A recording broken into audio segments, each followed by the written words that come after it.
we've got a lot to cover today, so we're gonna get started, but first of all, let me call to order this meeting, and welcome each one of you, and thank you for being here. This is, our second meeting, and Bill's got a lot to cover, but we've got a lot to make sure we get in place. One of the biggest things we have to get in place is make sure the principles are solid. We have some action items for you toward the end of today's meeting. If we can't get those approved today, we will be bringing you back some clear definitions. We'll do it at the beginning of the next meeting, hopefully. With that in mind, Adam, could you do the roll call? Brent, I'm sorry. Heather, if you haven't already started the stream, let's go ahead and do that. But I will begin. Let's say President Capo. Yeah. Or proxy. Representative All. Here. Senator May Bledsoe. I believe she's online. I am online. I'm sorry. President Bradley or proxy. Yes. Representative Gray. Present. President Caponi or proxy. Present. Oh, he's on.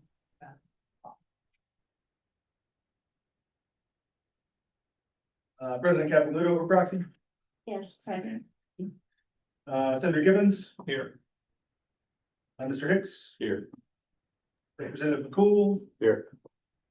Senator McDaniel. Here. President McFadden. Here. President Morgan. Here. Senator Neal. Senator Neal, are you online?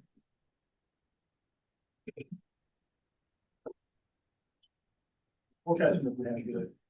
President Patterson or proxy. Here. President Quarles or proxy. Here. Representative Rudy. Here. Did I hear Representative Rudy? President Short Thompson or proxy. Here.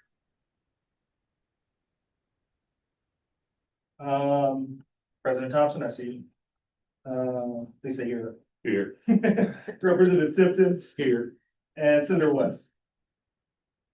Senator West was not aware there was a Zoom option when I talked to him this week. Okay. Could somebody send him the link? Yeah. Well, and he emailed me and he said he would be on Zoom. So Good. I hope he's got the link. Just Yeah, we'll make sure. wanted to make sure you got that. Thank Yeah, you. we'll check with Heather and see if he's on, and, when we do our first proper vote, I'll ask if I missed anyone at that time, but we do have a quorum. Thank you.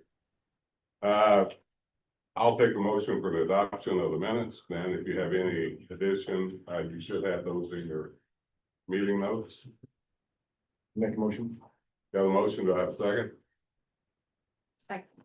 Do I have anybody that needs to make a deletion or addition or any other edits to the minutes? Hearing none, all in favor say aye. Aye. I think we told you last time we will be using Robert's Rules of Order. That's what people thought we should do. I'll take the chair's privilege and say several of the presidents wanted me to announce that please come to these meetings dressed in casually. It's on a Friday, so I said I would make that announcement. That's my big announcement before getting into it. Last session, we finished up most of the orientation, but there were a little bit left, and we're going to try to cover those fairly quickly this morning. So we have Bill and Adam at the table. Good morning, gentlemen. I'll let you all start. Good morning, everybody. So just to give you all a quick overview of what we're going to be covering today, we're going to run through, as Dr. Susan indicated, the last bit of new orientation slides. We'll do that pretty quickly. We're also going to get some background information from the development process of the performance funding model from Dr. Gary Ransdale. We will also be then going into the full taking care of some housekeeping things for the funding model working group. There will be a couple of action items in this section, including for the timeline and meetings and rules of order. And then we'll get into the main discussion today, which will be on the guiding principles.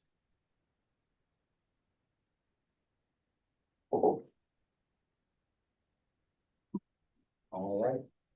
And that brings us to our first section here, going back into the remainder of the orientation presentation for the last session. We're going to jump right back into the funding model review section of this presentation. And what we're really going to be focused on is, for this section, looking at how many times the post-secondary education working groups have been convened, and essentially the changes to the funding model that have occurred because of those groups. Here's a timeline looking at all of the convenings of the working group beginning in 2016 with the initial development of the funding model.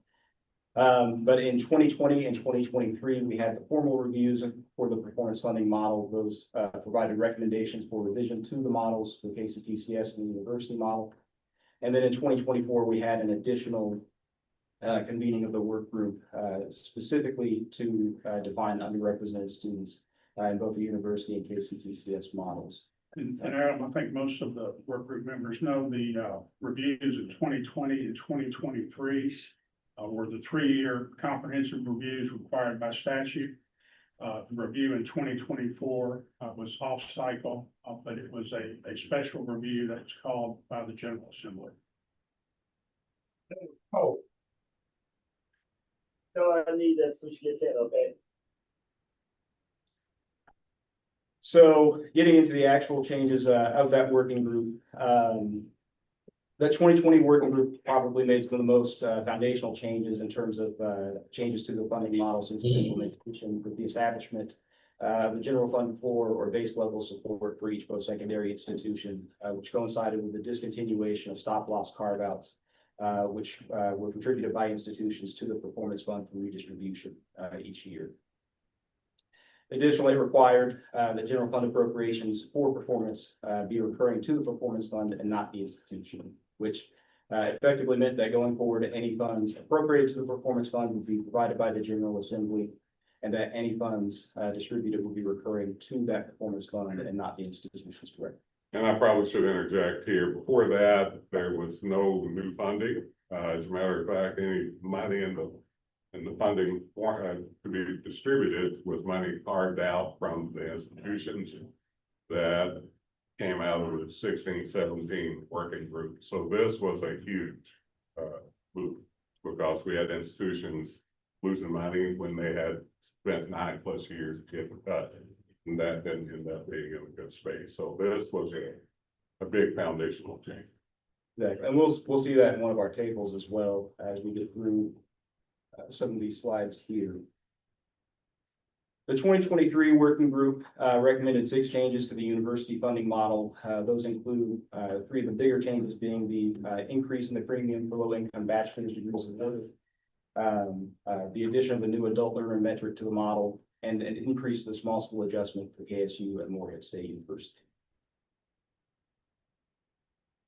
For the KCTCS model, there were also 6 recommended changes, which included a new adult learner metric, implemented a new community needs index to allocate the equity adjustment for the KCTCS model, and used a rolling 3-year average for all data components for the metrics with the exception of facility square foot. And again, in 2024, this was a very narrowly defined or a very narrowly tailored convening of the working group required by Senate Bill 191 with the sole purpose of defining underrepresented students. This came about after the underrepresented minority student metric was removed from both the university and KCTCS models, which necessitated a definition for the newly implemented underrepresented student metric in the model. For the university side, it was defined as first-generation college students and 3% of allocable resources were assigned to this metric. And a differential sector weighting was applied at the midpoint between no weighting and full sector. For KCTCS, it was similarly defined as first-generation college student credentials. And the allocation was at 4% across the groups that you see here on the screen, which include first-generation college students, low-income students, underprepared students, and non-traditional age students. So now we're going to turn and start looking more into the funding history for performance funding. Specifically, we're going to look at how Kentucky's invested in performance funding since its implementation in 2016. How those appropriations have been allocated across institutions as part of the annual distribution. And then we're going to zoom out a little bit and look at state funds for educating students, which is a broader operational appropriation metric that we use for comparison across time and institutions. And we'll also talk a bit about funding parity using that as our context as well. Here we're looking at the table on the right, the implementation schedule and funding sources for the performance funding model. And this is, as Dr. Thompson had noted, where you see for the first 4 years of implementation, there was no new state funding added to that model. So it functionally redistributed some of the general funding base among the institutions. But with the introduction of the funding floor and the elimination of stop loss carve outs, you can see new funding really starting to flow in year 4 with fiscal year 2 under that borrowing table. And Adam, before you move on, I just want to point out that year 0 is an indication that in the university funding model, KSU was excluded. It's not year 0 because it didn't count. It certainly did count. And the 42.9 million that was the institution contribution in that year was a 5% carve out of each institution's base put into the performance fund. And the agreement was that you would not get those dollars back as an institution unless you came together and reached consensus and developed and implemented the funding model.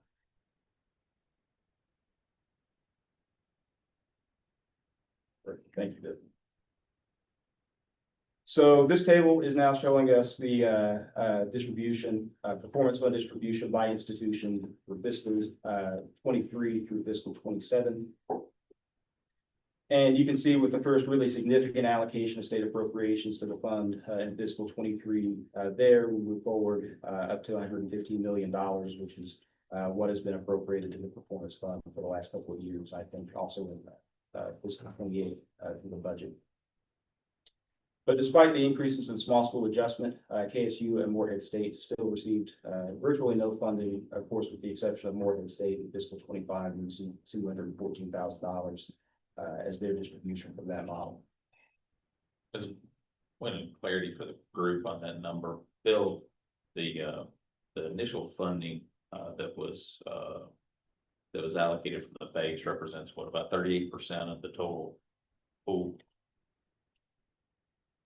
Oh, you're talking about the 42.9 million? Talking about the 42.9 is about 38%. You're asking if it represents what percentage? It's about 38% of the overall pool of distributable funds.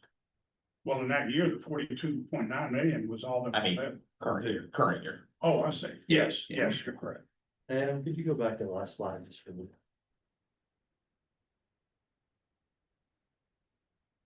Okay, thank you. Absolutely. Okay.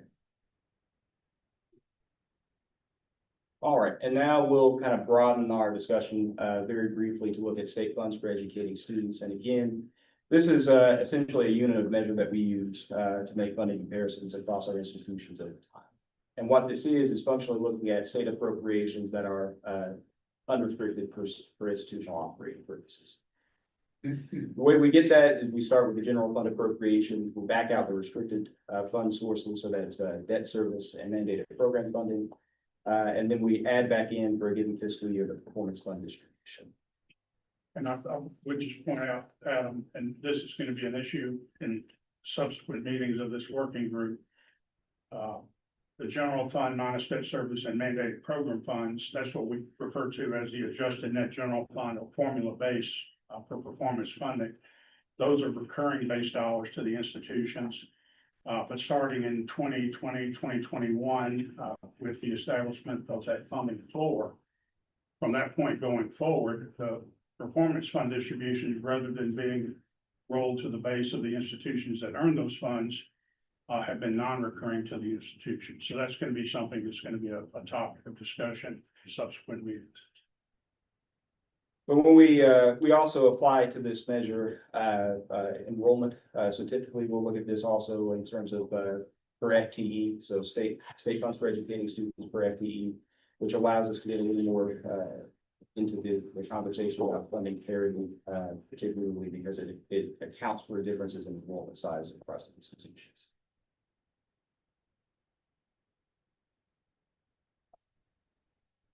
Here's a look at what state funds for educating students looks like. We've kind of split this out to 2 time periods. On the left of the screen, you'll see from 2017 to 2021, the change in state funds for educating students.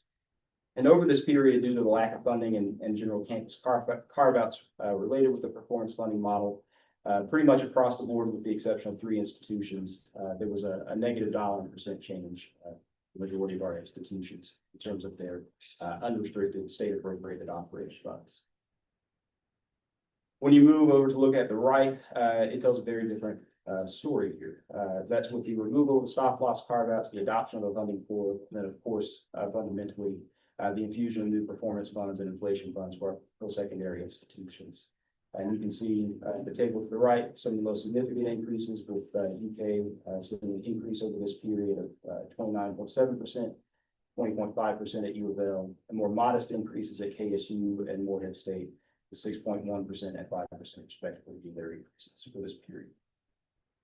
But overall, this system average increase over that time period was just over 20%, which is not too bad. And so we're very appreciative of our colleagues in the General Assembly for providing the additional performance funds and the infusion of those inflation adjustment funds. So thank you very much for that. All right, and here's a look at state funds for educating students on a per FTE basis. You can see in the table or in the chart to the right, fiscal year 17 in the blue bars and fiscal year 26 in red. There have been some pretty significant increases, particularly at comprehensive institutions, to their state funds for educating students on a per FTE basis. And if you look to the right of this chart in particular for Morehead over, you can also see a bit more compression in terms of the red bars, those numbers getting closer together. So it is suggesting that we're getting closer to parity with regard to the comprehensive institution sector and their per FTE funding for state funds for educating students. I will note, though, this is not entirely driven by state appropriations. It's also impacted by enrollment trends. And over this period that we're looking at, this between fiscal 17 and fiscal 26, there were some pretty notable enrollment declines over this period, particularly at the comprehensive institutions, which is why there's a more drastic increase for those institutions in particular. It is notable to me, though, Adam, that every single institution saw an increase in their funding for FTE over this time period, with the exception of KSU. And as you say, in the comprehensive sector, a lot of that was driven by enrollment decline. Absolutely.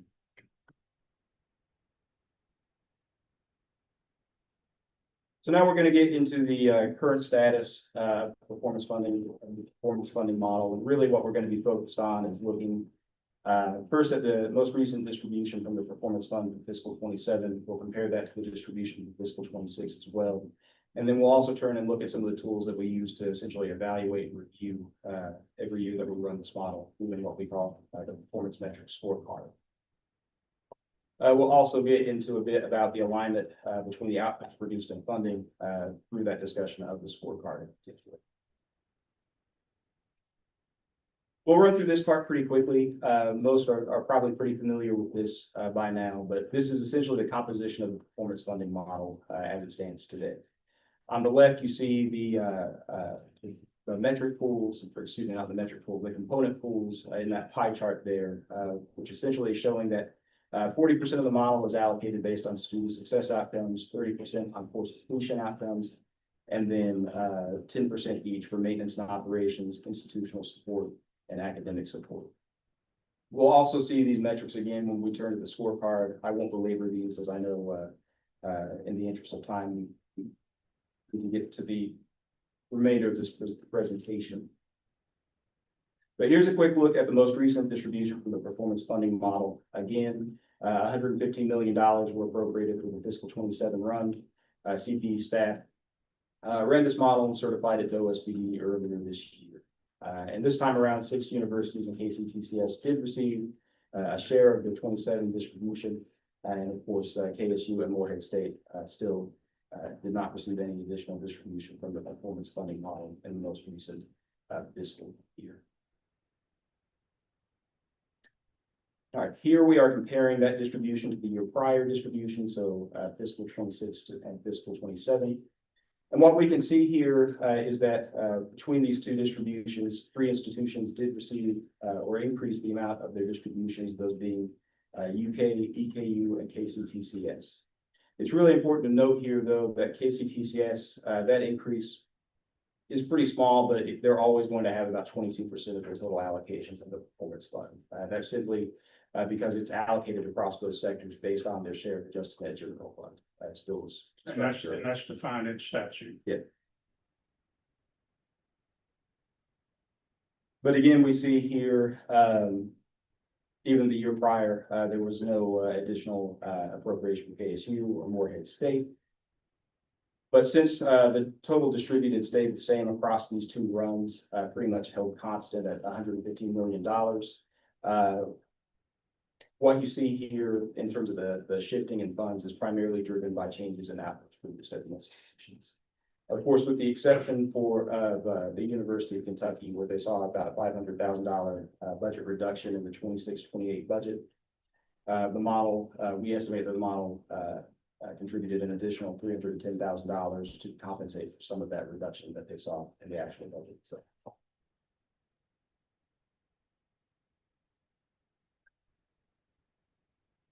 Okay, here is a look at the performance metric scorecard. What you're seeing in this table to the right is the essentially the metrics where rates of growth exceeded the sector average listed out by institution, with each of those check marks beside the corresponding metric being the specific metric that an institution saw rates above the sector average on. Can I ask a question here? Just for clarification.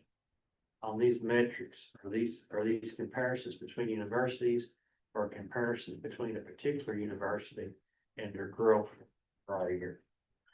It's comparing for each individual metric, it's comparing like the University of Kentucky's outcomes produced on a given metric to the prior year for the University of Kentucky and the outcomes produced. And then it's comparing that percent change to the overall university percent change for that metric. And so at the University of Kentucky, for example, line, first generation bachelor's degrees, you see a green check mark there. For UK, that's an indication that for that particular metric, their growth rate was above the sector average in the production of first generation bachelor's degrees. So where you see those green check marks, that's where an institution on a given metric was above the sector average. It's not checked, they were below the sector average. If you are above the sector average on any given metric, that's how you increase your share of funding out of that metric funding pool. And there's a slide that addresses that in just a moment. Yes, and you can see at the bottom of this table as well, it's the total number of metrics on which an institution has seen growth above the sector average. So for UK, they were above the sector average on 8 out of the 11 metrics, EKU on 8 out of the 11 metrics, and so on. And if you back up to that table, Adam, that shows the change from last year to this year, it was UK and Eastern that had increases in their funding, and that is very much aligned with the fact that they both had 8 metrics above the sector average. Go back to the scorecard. So both UK and Eastern had 8 metrics where they exceeded the sector average, and that's why they saw an increase in their funding between last year and this year. And it's also important to point out that we've got the pool size for 2026-27 in that far column to the right. And you know, whether or not you beat the sector average is important, but it's also important for which metrics you beat the sector average. Because if you look at the course completion metric right in the middle, it was 191.5 million. That's the largest single pool of funding. And so you can see that UK and Eastern were above the sector average in terms of their earned credit hours. And that's a large driver of how the funding is distributed in this model. I had a question there, so not to pick on anybody or start singling anything out, but KSU you know, 6 green checks there, including the one you just talked about. If you go back to the other slide, they still did not qualify. Like, square that up for me. Okay, in 2024, we increased the small school adjustment for KSU and Morehead with the intention of, for that year in which we had run the funding model in 2023-24, that would have gotten them to equilibrium in that year. Now, that still doesn't mean they're gonna get additional dollars. They would have to produce more the next year, but we were gonna start them at equilibrium in that year. Unfortunately, what happened when, well, I guess you could say fortunately, the General Assembly provided some additional funding for an inflation adjustment. As part of CPE staff's budget recommendation, we had recommended that those dollars be treated like a mandated program so they wouldn't run through the performance funding model. That did not happen. So what happened, the funding model immediately saw KSU and Morehead as receiving additional dollars. And that sort of, it did away with what we were trying to achieve with that increase in small school adjustment. But that's why KSU ended up, they're very close. I mean, their whole harmless allocation was just a few $100,000 this year. And their performance, I should say, KSU's performance, you'll see this in a moment, for the last 3 years or so, they've been doing very well in terms of the number of metrics with above average growth rate. And we'll see that, as I said, in just a moment. That's why KSU and Morehead did not receive any additional funding, is because of that infusion. It was about a 4% increase in inflation adjustment funds. And the model immediately said, well, those institutions now have more money, so we don't need to distribute performance dollars to those institutions. Adam, I want to have, I mean, the slide, we're gonna play it, we're running. Yeah, let's see. We have this one and then 2 more after. That's, Yeah, we'll get moving. Well, for this slide in particular, Bill's already covered most of this, but essentially, if an institution achieves a growth rate above the sector average growth rate, share funding for that specific metric will increase. And the more metrics on which an institution can achieve a growth rate above that sector average, the better chance it has of increasing its overall share of funding. And that's really the important piece of this that Bill's just gone over it. Of course, the magnitude of that has a huge impact, as does that metric pool size, because there's more hope to gain in a larger. Yeah, if an institution barely beats the sector average, it's not going to result in a large shift in funding. But if they beat the sector average by 2 or 3 percentage points, it's going to shift more dollars for that metric funding pool. Well, but Mr. Penn, going back to the question, the model is volume driven. No matter how well I do, I'm still not going to be able to compete.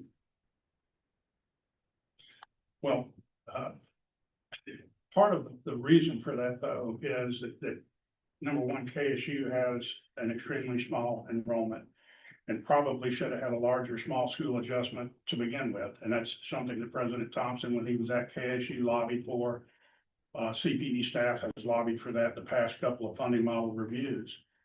But part of it too, because of that small size, KSU already has sufficient funding given what they're producing. And that's what the model is telling us, that you've already got a lot of dollars per FTE. I mean, your funding per FTE is, 20 or 30% above the research institution funding per FTE.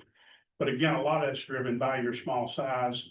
And we'll get to this when we get to the guiding principle section, but that's why you're asking for a principle that recognizes differences in size among institutions. So we'll get to that later in this discussion.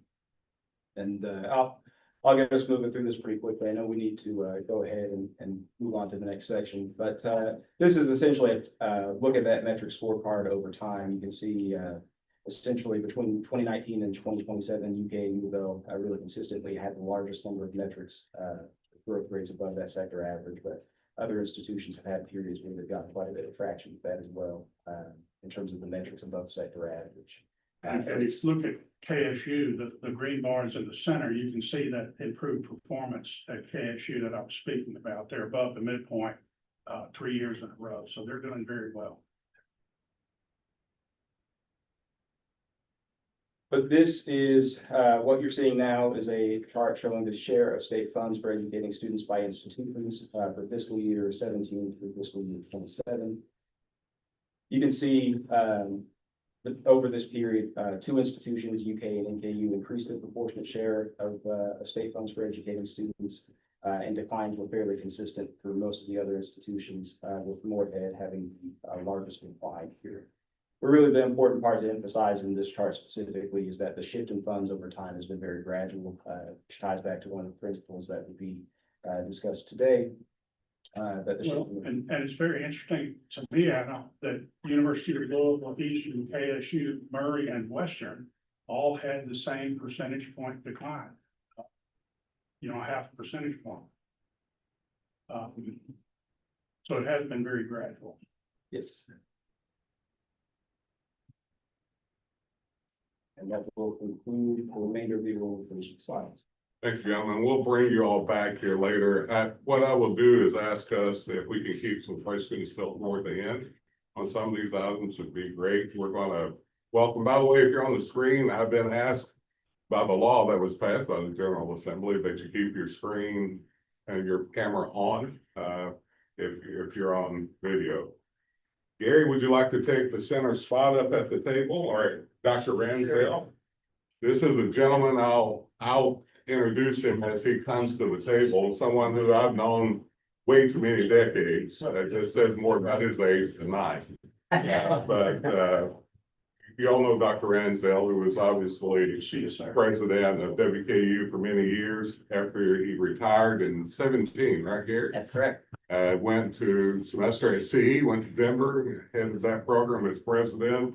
But Dr. Ransdale has been a staple, I will call you, in higher education in Kentucky for a long time. Good to see you again, my friend, and thank you for coming. Thank you, Aaron. Good to be here. I appreciate the invitation. Senator Gibbons and I conversed several months ago, and he indicated that he too would like for me to come and give you some background on this funding model, which I will want to do. I was very proud of myself. A little bit ago, I arrived 15 minutes early for this meeting, except I was at the wrong building.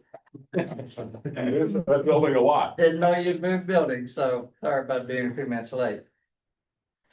So I have prepared some thoughts. And again, thank you for having me here. I haven't met all of the new presidents. A couple of members of the General Assembly I may not be acquainted with, but some of you very much so. I'm going to go through some dynamics that led to the creation of this model and then observe some of the adjustments over time. There were multiple dynamics that were behind the impetus for a performance funding model. When serious discussions began in 2015, state funding was in decline, following significant budget cuts over at least 4 biennial budgets. In fact, all 8 years of the Steve Beshear administration, budgets to higher ed were being cut, and not once in his 8-year tenure as governor did he have the opportunity to help funding for higher education or most other things in the state for that matter. The will to fund higher education was there, just simply that the money was not. There developed a sense of they have to earn it, was prevailing as opposed to the funding per FTE method, which was used when funds were available for higher education. Other states were implementing performance funding models during this period of time for higher ed. So we had some models to study. The state, in concert with CPE, set a goal of 60% degree attainment by 2030.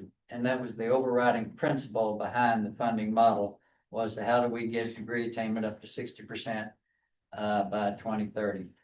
There was interest in addressing inequities in base funding at that time, particularly at WKU and NKU, which were growing significantly, while base funding was declining, which meant that funding for FTE was falling. This reality was also being felt at most of the other institutions in different degrees. House Bill 303 and the 2016 budget bill set the process in motion, and a working group was created. It would include each of the 8 university presidents, the KCTCS president, a Senate and House representative, Senator David Givens from the Senate, Representative Arnold Simpson from the House, the state budget director and his deputy, and Bob King, president of CPE, and that was the work group. Governor Bevan appointed me as chair of the work group, primarily because I had already announced my intent to retire in 2017, the following year. I guess he convinced me, or I convinced him, that objectivity should prevail as my role as chair, which I believe it did. The charge was to develop a model for allocating state funds based largely on enrollment, but driven by mission and performance, based on agreed upon metrics. The working group met 5 times from July to November of 2016. We submitted recommendations to Governor Bevan on December 1st, 2016. Senate Bill 153 was introduced in February of 2017, and it passed both houses and was signed into law on March 21st, 2017. A lot of work went into that 9-month period by committee members and by the CPE staff. 4 primary goals were prevailing at that time during that period of work. First, increase retention and progress toward completion. Increase total degrees and credentials. More degrees in higher wage fields, particularly STEM plus H, science, technology, engineering, and math plus Bill H. reported growth in enrollment. And 4, grow degrees among underrepresented and low-income students. Those are the 4 primary goals. The model was to be outcomes-based. It was to exclude debt service, mandated programs, and other non-credit hour programs. It was to recognize different institutional missions. It was to include funding incentives even when state funding is lean or if there is none at all. It was to consider differences in credit hour costs. It was intended to avoid large annual shifts. It was to be based on reliable data. And it was to flow well within the biennial budget process. Finally, as I kept trying to press during my time as chair of this work group, keep it simple. We didn't necessarily stick to that one, but we got close. You can see how challenging those meetings were. Some of the dynamics that led to the model. Switching from a funding for FTE method to an empirical data performance driven model. We settled on an undergraduate focus, enrollment, volume, degree attainment, and bachelor's only degrees. All institutions made concessions, particularly in the weighting of the metrics. It was meant to be base plus, meaning addition to the existing base funding for each institution. In the absence of state funding, you got a little bit of this a moment ago. In the absence of state funding, it was determined that 5% of each institution's base would be transferred to a pool which would fund the first year of the model. And that totaled $42.9 million that was redistributed among the institutions. That excluded KSU. This was a tough sell, got a lot of debate. And that funding mechanism of redistributing current base funds lasted for 4 years into the model's existence. I might add that this was with some risk in this approach, as at least the presidents feared that the state might grow comfortable with the thought that higher education could handle its own funding. This was following a period of time where tuition was rising significantly across the institutions, particularly as budgets were being cut. So more and more revenue was being created by growing tuition levels on every campus. And that preceded the model. I'll point out that Senator Givens was instrumental in guarding against this line of thought getting much legs, getting too much attention in the General Assembly. He understood what the model was about. He understood what we were trying to do. And he was instrumental in creating this model, as was Representative Simpson, but particularly Senator Gibbons. Funding in the model was to be re-earned in each budget cycle. We did create a 0.50%, 0.5% metric for out-of-state enrollment. WKU and NKU did get a base increase at the beginning to offset the significant drop in funding for FTE, again, because of enrollment growth. When cuts to the base, and when cuts to the base funding were reoccurring at the time. The political will was strong for performance metrics. The thought was earn dollars through the model with metric achievement and then do it again next year. Workforce development was of interest, but not a particularly strong focus at the outset. Graduation was important and included in the metrics, but it was not the main driver. All 8 universities were put into the same sector. That took some debate and some consideration. KCTCS was a sector unto itself. The weighting of metrics was a major topic of debate. And as you saw on some of the slides previously, it ended up as, at the time, at the outset, 35% to student success, 35% to course completion, 10% maintenance and operations, 10% institutional support, and 10% academic support. Student success was primarily focused on degree completion, number of degrees. Credit hours included both undergraduate and graduate courses. Master's and doctoral degrees were later adopted, but there was compensation for the original exclusion of a graduate degree metric and a research metric. By May 1 of each year, CPE was to report to the state budget director the amount of money to be distributed to each public university in KCTCS, not to exceed the balance in the performance funding pool. The working group did align and weight the model components consistent with post-secondary spending patterns and state goals and priorities. Again, 70% was allocated to student success and course completion. Size mattered. Greater enrollment generally means more course completion. Retention and graduation enhances student success, but greater enrollment is still the base qualifier. When more students progress, funding will follow.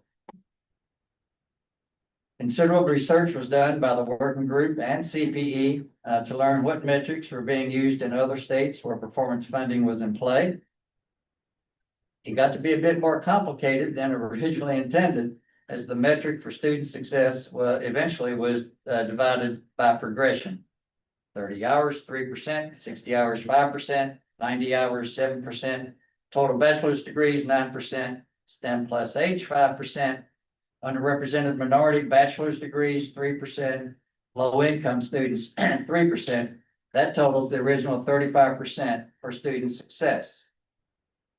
KCTCS percentages were very similar. Again, greater enrollment means more students hitting the targets. It appears that once net general funds were available and dollars assigned to component pools, the student success metric was increased to 40%. Once again, emphasizing more weight on larger enrollments. It appears that new state funding resumed in 21-22, and institutional funding of the model ceased at that point. It appears that the performance funding work group has met 3 times since 2016. Some changes have been made. And it is clear, at least as I've gone back and done some homework in the last week or so, that CPE has consistently reviewed goals, trends, gathered institutional input, and proposed model adjustments when needed. 2 additional thoughts I want to make. Higher education is under great pressure from the White House and beyond. Financial uncertainty is growing. Research dollars are being cut. Student visa restrictions are impeding international enrollments. Student loans are being capped. high school graduates enrolling in colleges is slipping. It is time indeed to take a close look at this model. Sharper alignment around emerging demographics appears critical. Two-year programs, certificates, applied credentials, adult learners, more online programs, more focus on lifetime earnings and degree correlation. All of these are more important than they were 9 years ago. Higher ed still provides the intangibles and offers value for cost, but the consumer will be seeking a redefined model for today's learner. Finally, as some of you may know, I serve on NASICI, the National Committee on Institutional Quality and Integrity for the Department of Education. In fact, that was Senator McConnell's last appointment while he was the minority leader in the Senate to this Department of Ed committee. We authorize and renew or disqualify the accrediting agencies for higher education. Two major moves are underway. New regulations for accreditation are being developed as we speak with an implementation target of 2027. I say that because those regs will be quite empirical and data-driven. Accrediting agencies will have more focused compliance requirements. And I would suggest that you study the new regs when they become real. Those measures may need to make their way into your new model metrics. Secondly, there are some 20 new accrediting groups seeking authorization to be recognized by NASICI. The administration in Washington is pushing hard for competition among accrediting agencies, meaning that as new agencies are approved, and they will be, institutions will have choices on which agency it wishes to affiliate. Regional considerations in the accrediting process will eventually disappear. And that will certainly be a topic of discussion for all 9 higher education institutions in Kentucky in 27 and 28. And may be pertinent to the model that you adopt. Those are my thoughts, Mr. President. So Thank you, refer to you. Dr. Ransdale. We're going to give the audience, the work group, a chance to ask you questions. I'm going to start out by saying, first of all, when we look at what we started with, and I was around that table then, as you all know, and Dr. Capilouto was also. You know, we were looking at making sure that we were connecting at 60 by 30, really with something tangible. In other words, how many people we could get into our pipeline that would add to the economy of the state. Don't have time to go over it now, but I'm telling you, that's work. I mean, when you look at it, we're now at 56% toward that 60 by 30, and hopefully we'll put more on the dot this next go around. But we also see that many of those folks are working in Kentucky. Many of those people are adding to the economy. So the principle was, how could we do that? Yes. I should say that up front. That was a big discussion. Another piece of that discussion, obviously, is making sure that everybody participated, right? It just wasn't designed for everybody to be totally select, to get whomever into their pipeline, to get people through, to get the money. It was about how do we get those in Kentucky and high poverty space, especially among our youth, to make sure they get through and get a degree that matters or a certificate that matters. And I think to some degree we did that. So I want to actually second your other statement. We're working with SACS now called the commission and looking at those that's good for Kentucky. And we have some ideas about what those are going to be. But I want to second that the model is calling for some other new things we think about, especially for the next 10 years. So it's long, just to give you a quick announcement, we're going to be looking at the next North Star for Kentucky. And that needs to be how we show in a quality way that we are doing what we need to do to make sure that our workforce and our economy stays booming. So I just want to thank you for being here and second that. I will open it up to work group. And any of you on screen, I'm looking, in case you're raising your hand, I will call you out. Mr. President. Yes, sir. Thank you. I probably got more questions than the chair is going to allow me to ask, but Okay, I'm proud to have answers. I will, Thank I will share one story my son told me while he was a student at Western, telling me about you being out in a snowball fight with the students on It campus. was fine. Yeah, snowstorm, but anyway, he did share that. The world has changed since this model was developed. We've seen a lot of different things. And in your last comments there about what the federal government's looking at, we have seen the workforce Pell rules. And they're looking at not only completion, but they're looking at workforce outcomes. In your opinion, is that something that we as a working group should look at to expand outcomes to workforce outcomes? If we have the data available to determine that? Yes, with one caution, that's a little bit more difficult to quantifiably measure with, reliable data. You can tell who's employed. Maybe you can tell who's employed in what sector, how much that correlates with the degree that they earn. Some of those things are measurable, but it gets a little bit more tricky for that data to be completely reliable when it comes to funding higher ed models. So my suggestion would be, yes, but probably not a high value metric. Can I follow up, Mr. President? I talked to the president's lot currently. And I know that, I think President Capilouto and President Thompson was there, are the only ones that were on part of that original work group, so. David attended some of those meetings. Attended all those meetings. Yeah. But anyway, one of the concerns I hear is the weights paired between the research and the comprehensives. And I know that was part of the discussion too. How do we, if we're not going to give credit for graduate research, how do we equalize that? Could you share a little bit about how that decision was made to go that route versus doing some credit for graduate research? Once we made the decision to focus on undergraduate, then it made sense to put all 8 universities in the same sector and then a separate sector for KCTCS. So that's how that came about, not without considerable discussion and debate, mind you.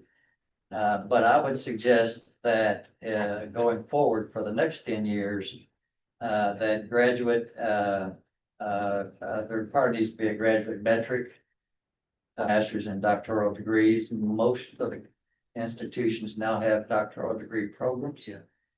That might favor UK and U of L, but again, if it's the same weight for all 8 institutions, then, you know, that's probably a little bit of an incentive for the comprehensive institutions to up their game in graduate degree offerings in order to penetrate that metric more assertively.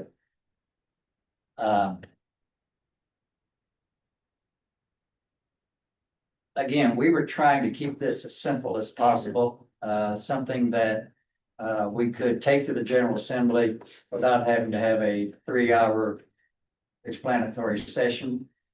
And we simply chose to focus on undergraduate measures, but there was, and I don't remember the specifics of the compensation, Jerry, that U of L and University of Kentucky received for graduate and research initiatives, but there was a compensation dynamic that was part of the first year of the model, just as NKU and WKU received a base adjustment at the beginning, again, to offset the differential and funding for FPE leading into the model. Mr. President, I just want to make one comment based on Dr. Ranson's comments there. And I appreciate you keeping it simple since I was the one that had carried on the House floor back then, and it was brand new to You're me. welcome. But we've got EKUs going to an OD school. Murray is looking at a vet school, Western at R2. So they're going to be more doctoral programs. Yes. And one of the questions I had for the work group is that something we need to explore in the model? Because right now, they won't get any credit at all based on the bottom. Well, I would agree, but that's why I would presume, that's why you're taking a look at it now, 9 years in, you got one more year to go to complete 10. 2030 is not that far away in terms of meeting your primary target of 60% degree completion. But yes, I would say that there needs to be some type of metric, and I don't know if you distinguish between master's degree and doctoral degrees. That's subject to a lot of discussion, but at least a graduate degree metric. Again, if I were still working, I would consider that an incentive to get those goals achieved at any of the institutions. Thank you, Mr. President. Dr. Fall. Sure. Great to see you, friend. Thanks for being Yeah, here and traveling this journey again back in time with us. It's I have a different car, otherwise my old car would remember the way just automatically. I want to speak directly to the question, Chair Tipton, that you've raised in the conversation there, and then I'd like to move somewhere else briefly. Absolutely, I think that is something we're going to be talking about is our doctoral degree programs, our graduate degrees. But understand that if we send the signal that is where we want all the comprehensives to go, because we balance the fund. This is a very, very delicate balance. That's my point I wish to make. If we send a signal, that's where everybody needs to go, then we're going to be moving money away from bachelor degree production and shifting it toward graduate degree programs.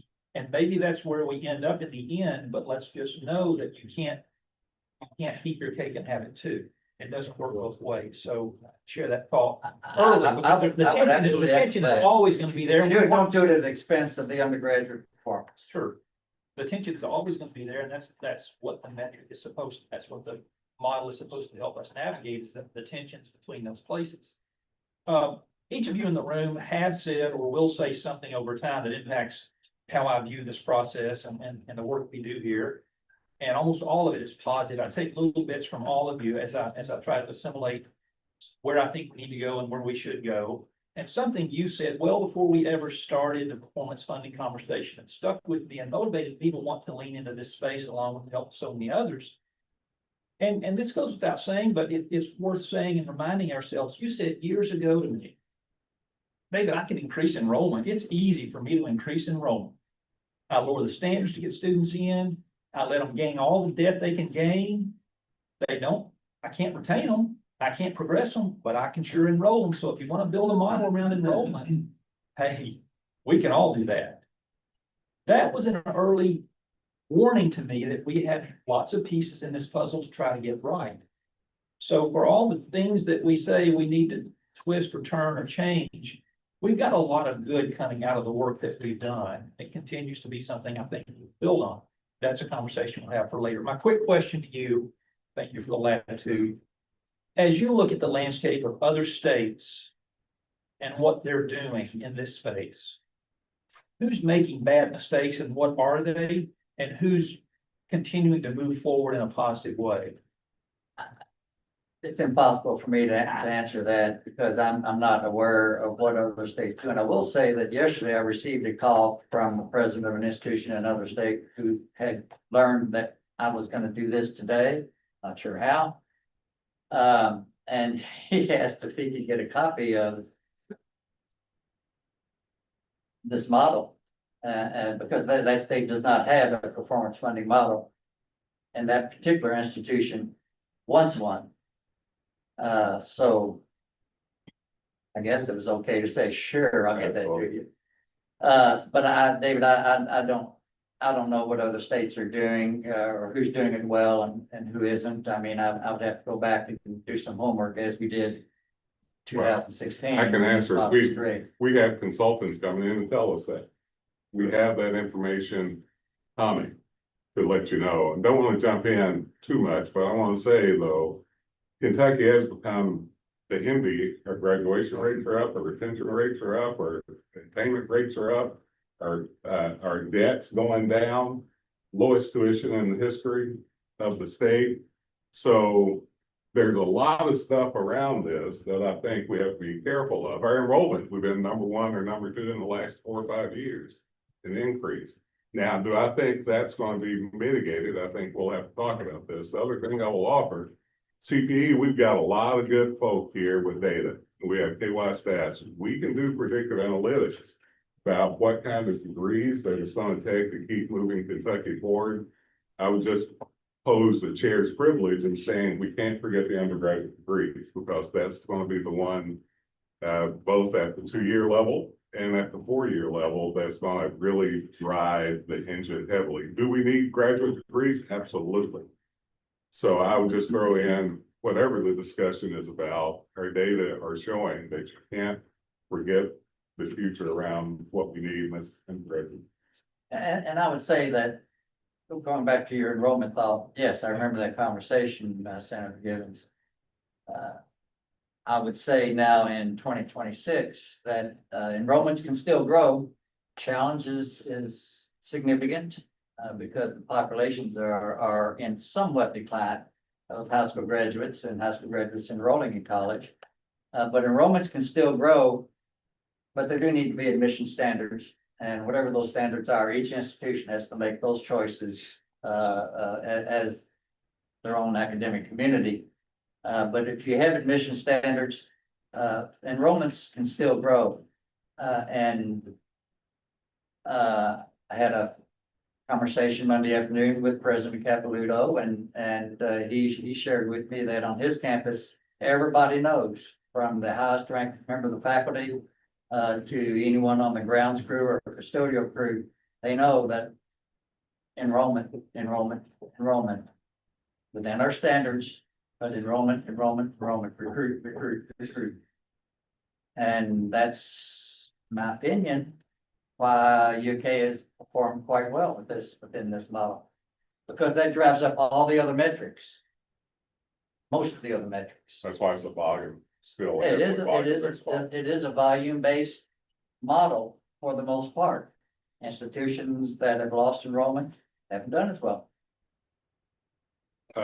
Dr. Ransdale, if anybody else has any questions, I know we need to move on, but I do want to say, first of all, thank you for being here. The item that I remember at that meeting, I'd be remiss if I didn't say, there were a lot of us coming to the table with our own wants and desires.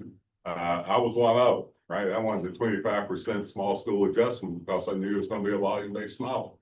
I wanted to participate, right? We all brought our stuff to the table. You managed well, I will call it, the competing interests that many of us had. And so I would not want this work group to not understand that that was some interesting times. And we had some political push and motivation at the time too, that pushed us toward doing some things that not necessarily bad. But the best thing that I would argue, and my question to you, I would argue that has happened to this model, once you start putting funding in the model, you really have a performance funding model. You may not like all the time the results of the outcomes, but before that, it really wasn't, right? When you were cutting or had no money in it, it was impossible to work. This model really started working, and I can show you the data well, when there was money put in. So that's my statement as a question. Would you disagree with that statement? No, I would agree with that statement. And I would add that this model likely would not have gotten momentum were it not for a priority of Governor Bevins at the time. That's not a political statement. That's a reality. He understood it and he pushed for it and was quick to sign it into law once it made its way through the both chambers of the General Assembly.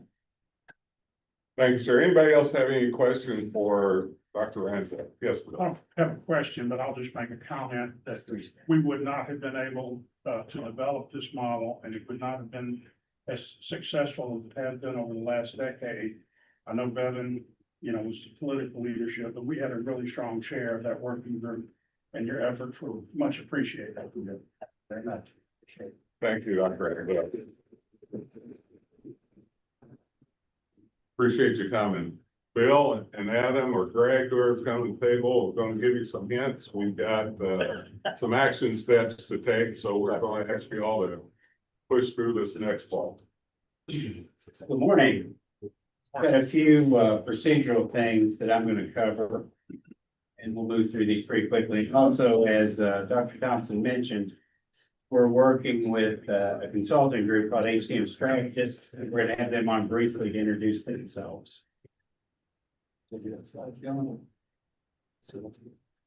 So this is just a reminder of the charge that the statute gives the working group, and basically to determine if the comprehensive funding model is functioning as expected, identify any unintended consequences of the model, and then to recommend adjustments. And so that obviously, as we've been talking about, is why we're here. And the deadline for this is to produce a report by December, or recommendations by December 1st of this year. To that end, there are a set of meeting dates proposed. These are the regular meeting dates of the committee. That doesn't mean they can't be changed, but as you're all are very familiar under open meetings, we need to have a set of regular meetings established.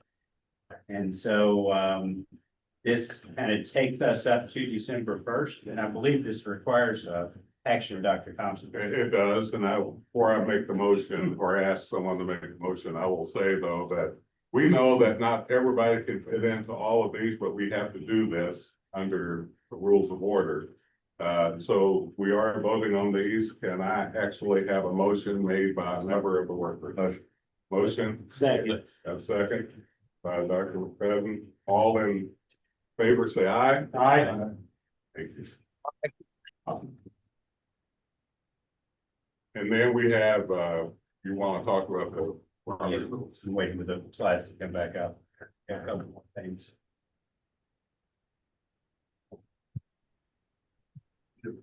One thing about information abuse.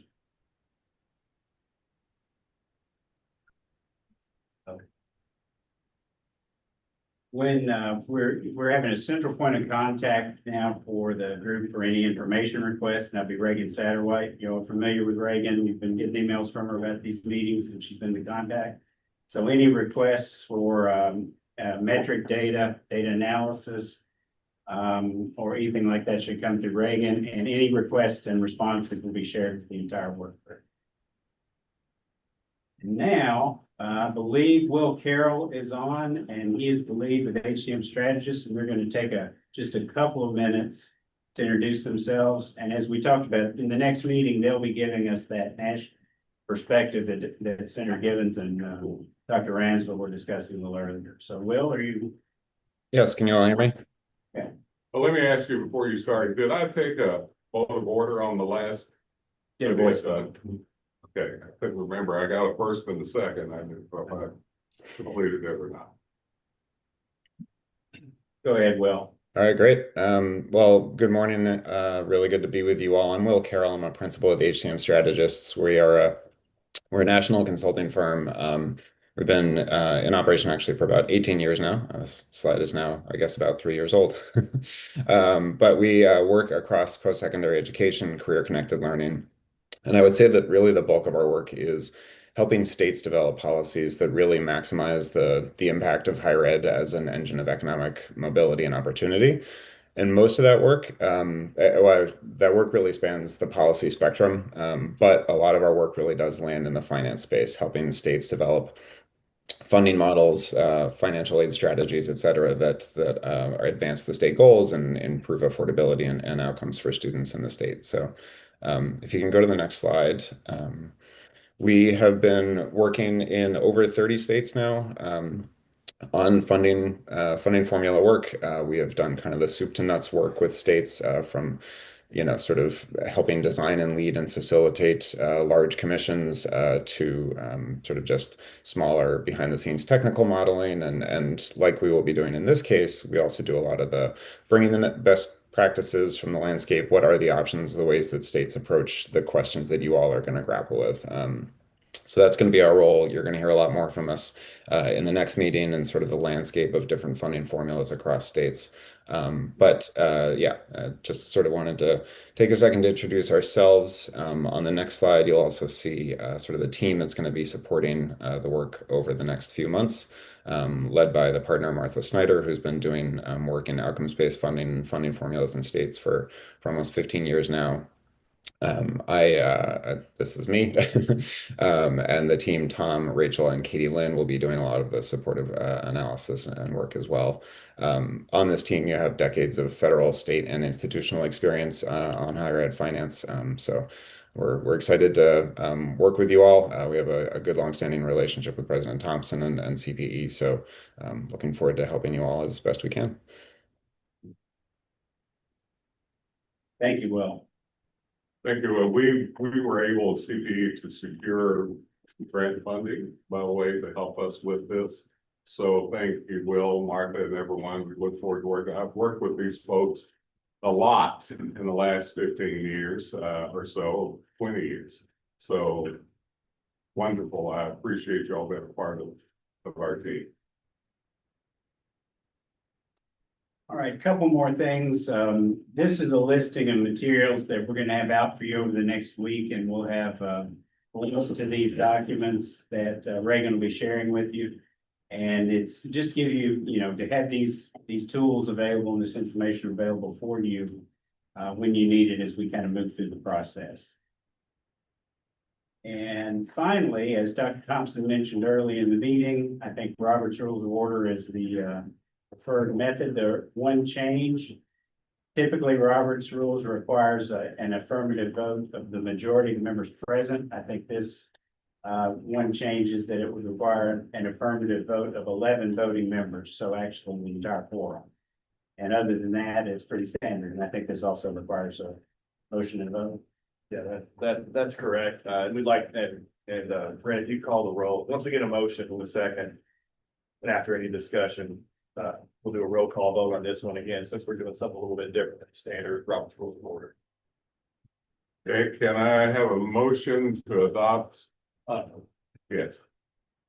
You can go back and explain exactly what we're doing right now. Okay. Yeah, you're cool. So we're just adopting the rules of procedure for the group on how motions will carry and how motions will be adopted, how the group will operate. So we're defaulting, the recommendations to default to Robert's Rules of Order. But then with the caveat that standard in Robert's Rules of Order is once there's a quorum present, a majority of those present can carry a motion.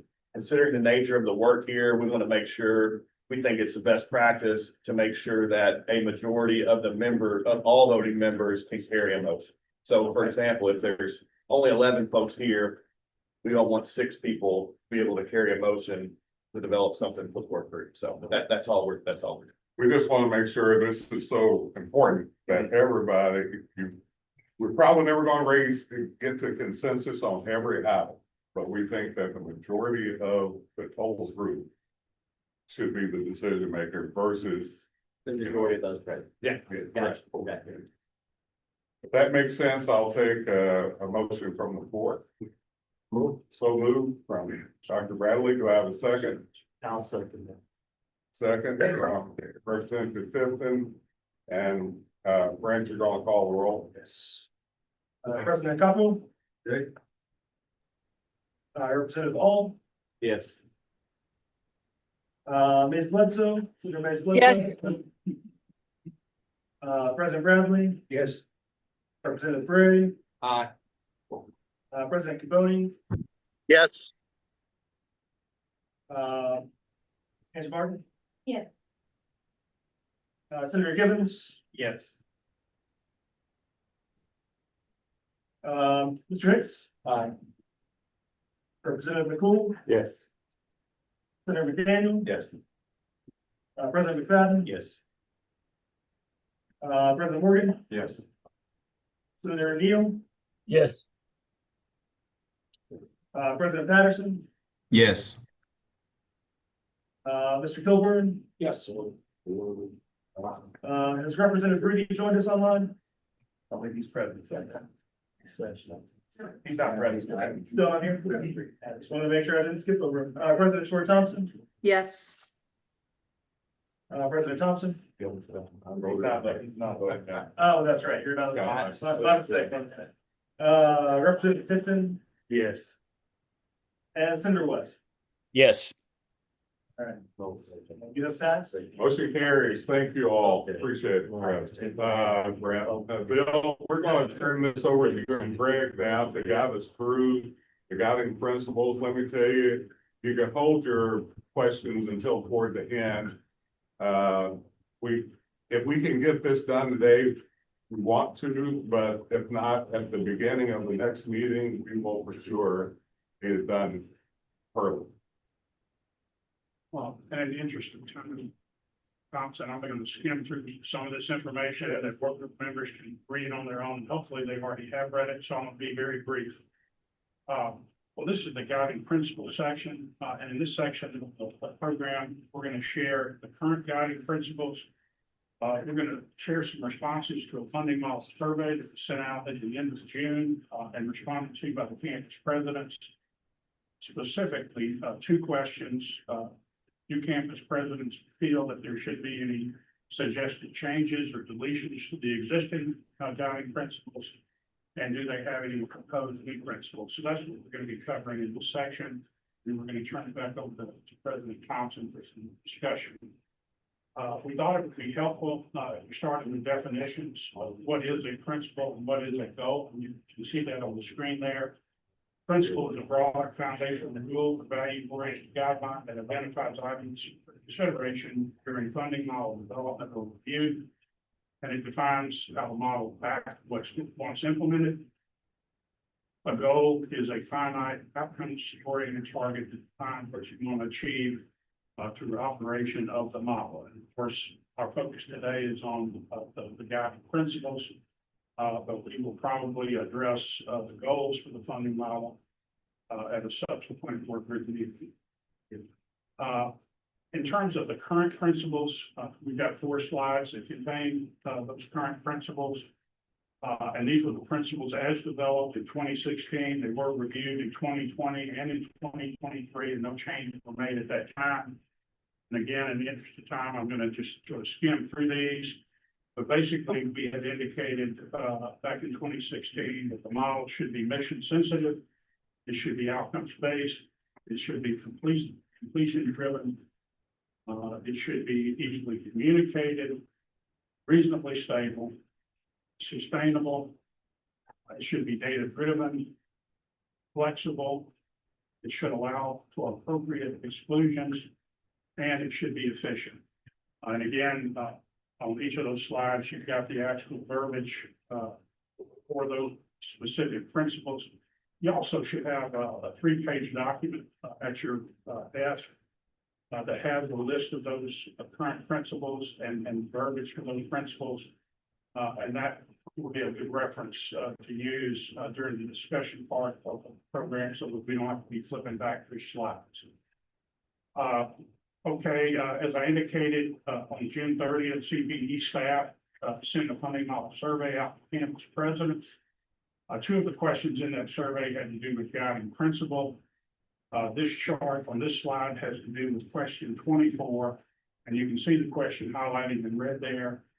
Should any of the guiding principles that were used to develop Kentucky's performance funding model be modified or eliminated going forward? As you can see, 6 out of 9 of the campus presidents indicated that they believe that some of the existing principles should change. Both research universities responded no. 5 comprehensive university presidents and the KCTCS president responded yes. If you go to the next page, okay, you got it.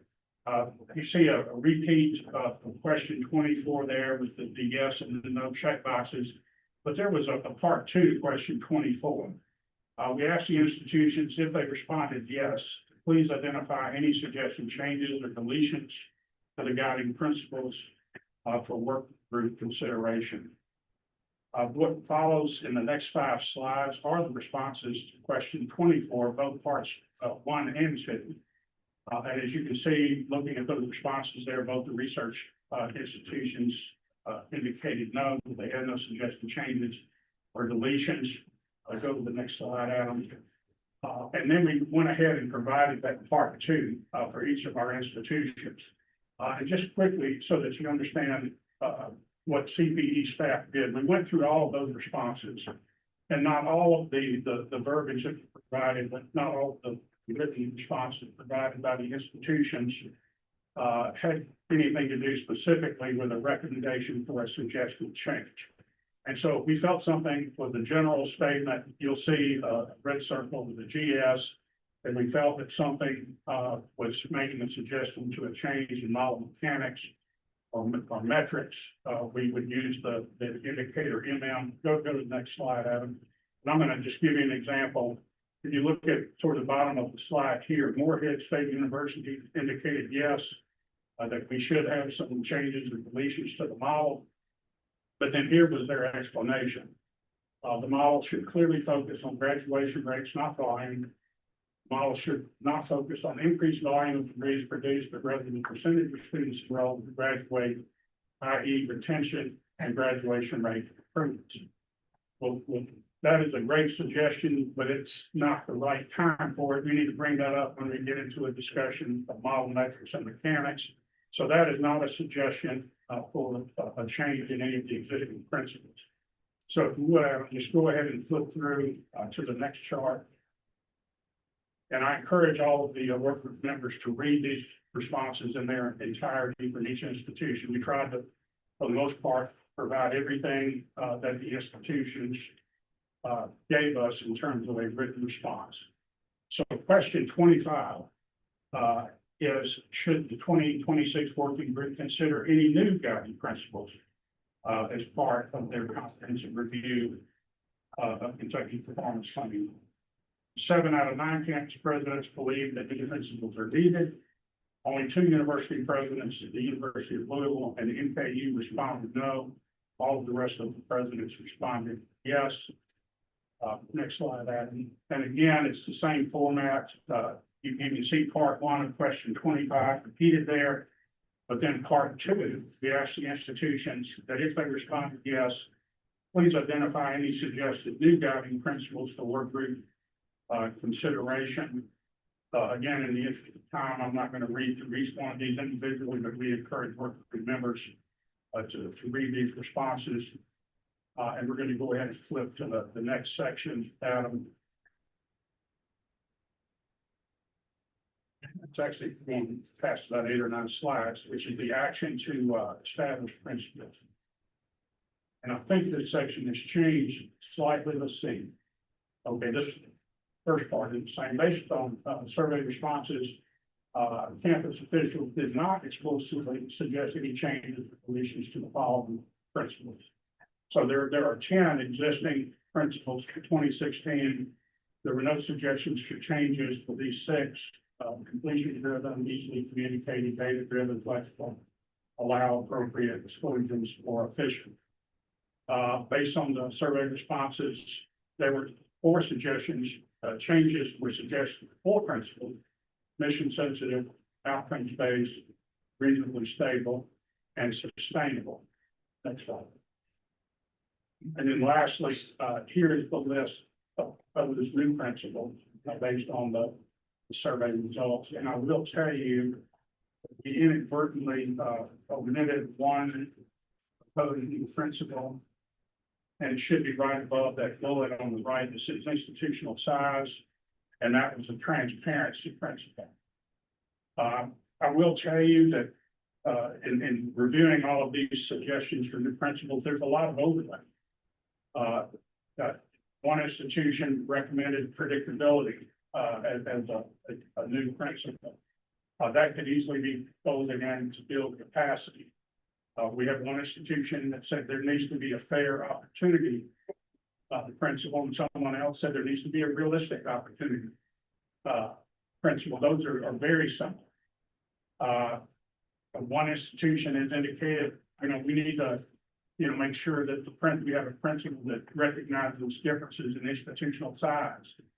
Another institution said we need to recognize differences in regional poverty level. Well, the suggested principle for community context suggests those same 2 things. We need to recognize differences in size, recognize differences in income levels within the service region that are served by the institutions. So there's some overlap in terms of what had been proposed in the way of new principles. And with that, President Thompson, I'm going to turn it over to you. Yeah, and thanks, Bill. And Adam, let me just give you a few things I've thought of as I've gone through the survey responses and gone through this. the last 10 years. I personally and professionally believe that 46 principles should be enough. I mean, we get much more than that. What you're trying to do is cover everything. And you have to think of principles as a value laden proposition of the way we're doing our work and the way we're doing the model. So I believe that they should cover the core values, as I said, of what we're trying to do. They are not goals or metrics. A lot of the suggestions were goals and metrics. They were not principles, right? So that will be covered. Goals and metrics will be the next thing that we'll cover. And just because an existing principle remains, it doesn't mean it's going to be operationalized the same way this time, because we've got a lot of new knowledge now, right, than we had before. We have a principle of efficiency. What does that really mean in this next time out, right, as far as the value goes? I like the word effective. I mean, since it's an outcome-based model. Flexible, I don't know if it's necessarily the same meaning as we had before, or whether or not it should be. What does it mean to have a value that's flexible? I don't know. So some of these things, yes, completion driven is really a metric thing and not a principle when you think about it. That's what some of the goals and the metrics we're trying to do. You know, a data-driven or outcomes-based model covers all of that. That's the principle, right? We want it to probably be outcomes-based, would be my guess. Reasonably stable, sustainability, predictability, and build capacity. Those can be combined to one principle, obviously. They're saying basically the same thing. Of the new ones, I like opportunity. I mean, to me, it has a lot of merit. Each institution should have the opportunity to earn money. You know, so I think opportunity becomes a principle, I would argue, that needs to be considered. Mission related. When we talked about mission before, it's probably different now, Senator Gibbons, than we talked about now. What does it mean for a KSU or an EKU or a Moorhead to be focusing on a mission that helps drive regional economy based on their strengths versus the mission that you're a comprehensive versus a research institution kind of philosophy? So all of these may have operational definitions we want to consider. You know, clarity and transparency, I like as a principle, because we need to actually have it in such a manner that everybody gets to see what's going on and we can communicate it. You know, so anyway, those are some of the things I will ask us to think about when we're doing the set of principles. We agreed, as before, Angie, with Dr. Capilouto and others, we would do this before we got into the goals and into the metrics. So with that in mind, I'm going to ask you all to seriously look at this. If you'd like for us to go back and put some definitions around some of these bigger statements and bring back to you next time for a quick vote, we'll send it to you ahead of time, let you look at it, see if you have any questions before you come back. Or I will take a suggestion from the audience about how we move forward with this. So if I can understand correctly, I believe the universities were asked for input into the principles. But what about the balance of the working group? And I think that if the balance of the working group was not asked the same question, that's probably a shortcoming that we ought to think seriously about addressing before we move into finalizing these things. I fully agree. That's why we decided that we wanted to bring up, I think that should have gone to everybody in the working group. It didn't go. So that's why we wanted to not vote on it today before we all have a chance to look at it and give your inputs. So we did ask for a survey from campuses. That's why we're reporting it here. But I would agree that I think all of the working groups should have an opportunity to look at it, sign it, and put forth something that may not be here. Would you like to give us a deadline, like, hey, have this to staff within 1 week of today's date? If you have any inputs, go on. What I'd like for us to do is to take what we've given you now, send it out to you, and 2 weeks before the next working group is to have you all suggest that. Yeah.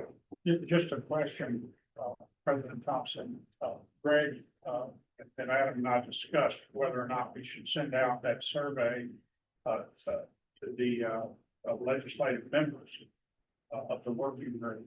And it's about a 12 or 13 page survey, and it's got 32 questions.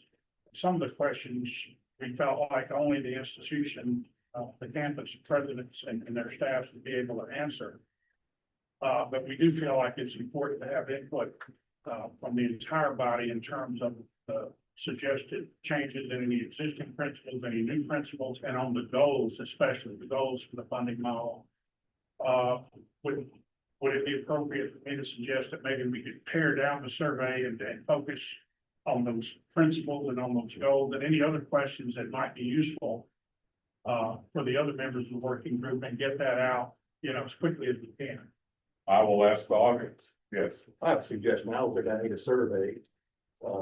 You all give us a nice overview here of what existing principles and proposals.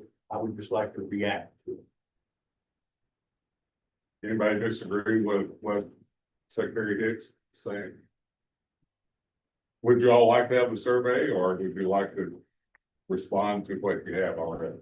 I'm talking to everybody that's not a campus president. Yeah.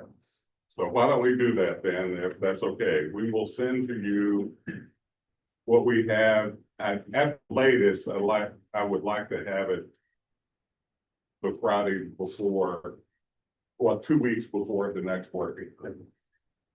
Back.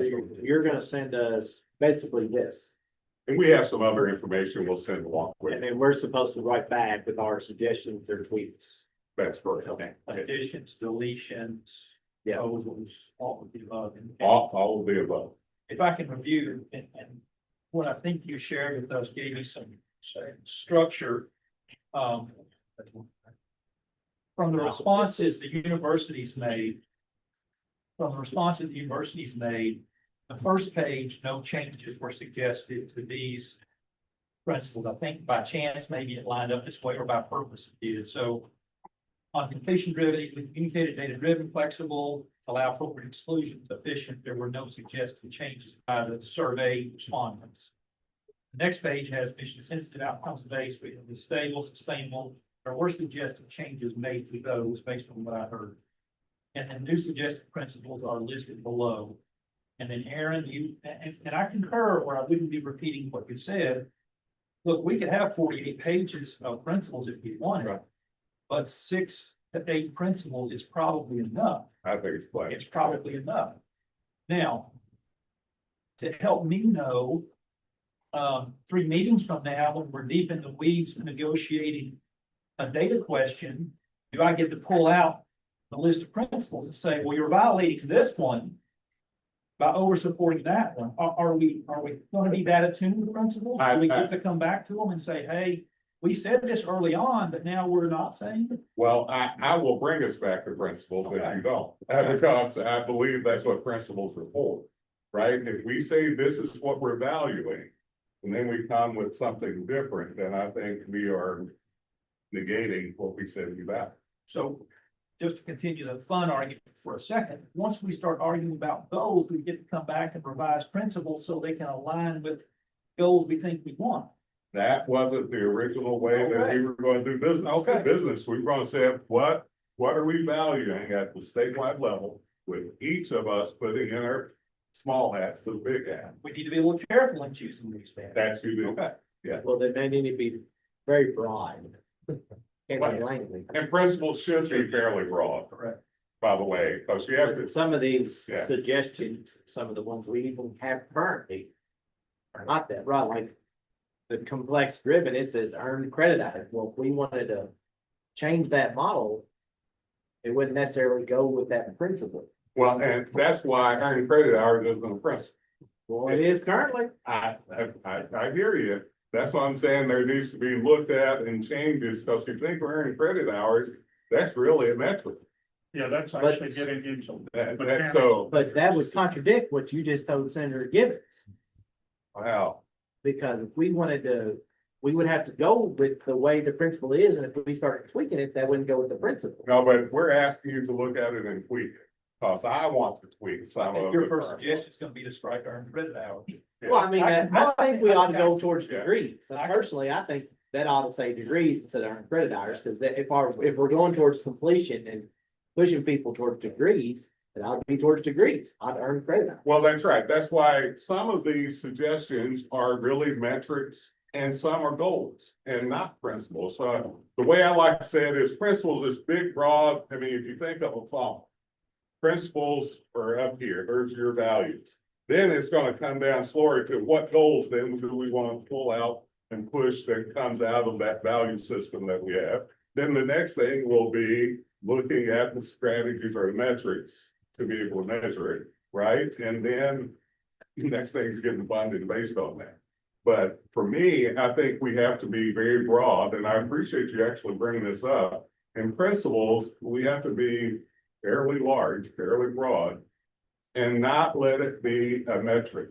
Because what happens is, if you put it there, it may serve one or two institutions, maybe, and maybe not the others. That's why our goals need to be designed coming out of that value set we have. So in my mind, we should be referring back when we're doing goals and saying, does this fit under those set of principles that we argue that it needs to be? For an example, I like the word opportunity. Because what opportunity means to J. Morgan may be different than what it means to KCTCS, but our goals should be able to reflect those. It should be broad enough to where we can, as we go down, we can operationalize them to the point that they can be measured. It's very, go ahead. All right, well, I would just add is that let's be careful about trying to define the principle. Completion driven is a good principle. I don't need somebody to tell me, because we're gonna get there, right? That's right. Data driven is, I mean, so I'm gonna ignore the descriptions under these principles and think of the principles alone. And you have to remember that these definitions were designed back in 2016 and 17. And there's been a lot of changes since 2016 and 17. At that time, they were really wordsmithing, what do we really mean by this in this context? Now we've got enough knowledge to where our goals can do it. Our metrics can do it, right? Budget Director Hicks, I mean, this is a compliment to you, so take it that way, but I've been in enough negotiations with you will do that until it benefits you to do the other. And then you'll read the language below and say, but now Senator Givens, you're saying this below. I know you well. What if we get rid of the language though? That's a great question. This is a working group. You all decide. I mean, if we need to be broad, we can be broad. And just say completion driven, take out the definition, and we can decide what that actually means with the metric. The comparison I will give in value see in strategic plans, you'll see someone says integrity. That's a value. Yeah. That's a principle here in our case. Integrity, We honor. we know what it means, and we know what happens when it's not there. Right? Yeah. So to some degree, your point is well taken, so is yours, Secretary, is that among this working group, the intent goes with the principles, right? The goals and the values are really getting down to where you know what you're measuring. And it's very clear and very operational. Yes.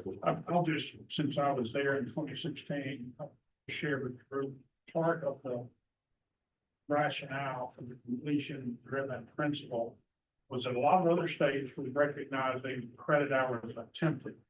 And we were saying, no, they need to actually complete a course. It needs to be earned credit hours. And then we decided we need to go just a little bit beyond that to say, well, the different courses, there's differences in cost structure, whether it's, lower level, undergraduate, upper level, undergraduate, or doctoral course, there's differences in cost structure. And so, the model needs to take that into account, since the completion driven component was going to be 35%. But that gets into the goals though. Yes. So you're Now looking back from 10 years ago, I'm saying, well, gosh, that's really getting into the model mechanics and the metrics. In terms of that explanation of completion driven. And it's up to this working group, but that could be written, be a broader, value laden statement rather than something that's more aligned with actual mechanics and metrics.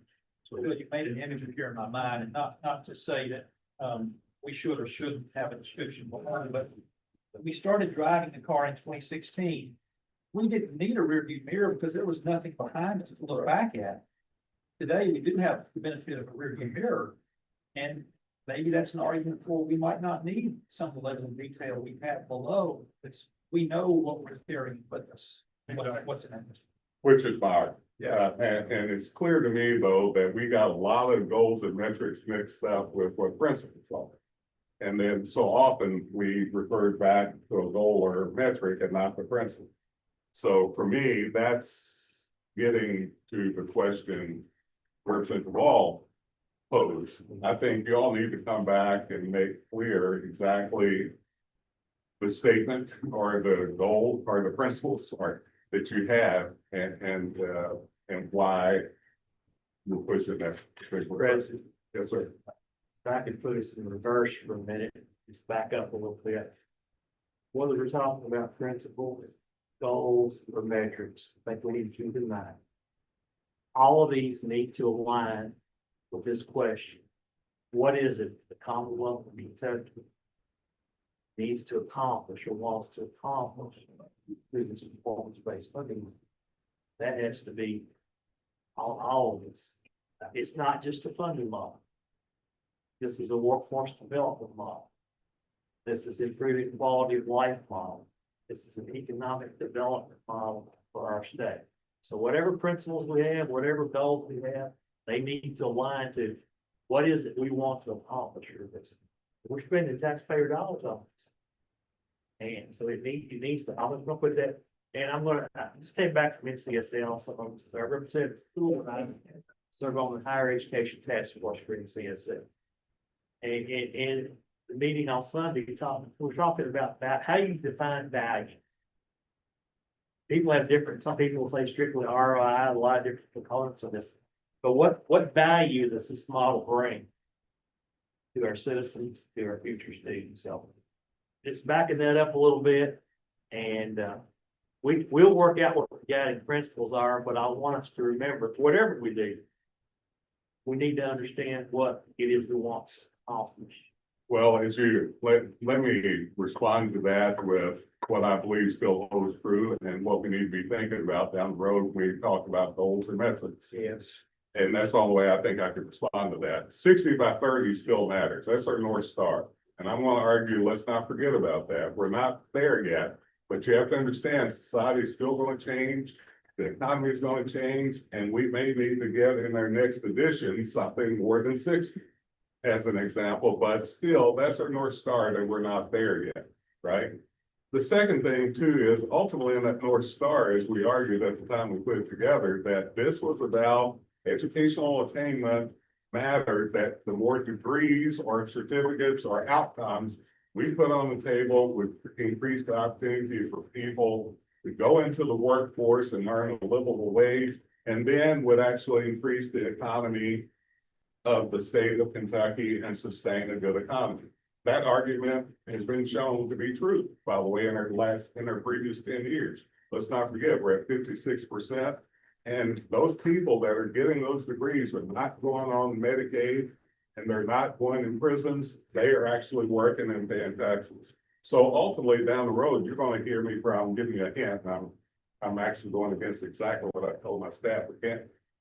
I'm going to be pushing how then can we measure that we are actually putting people through the system with a degree that's working in Kentucky and that's adding to the economy.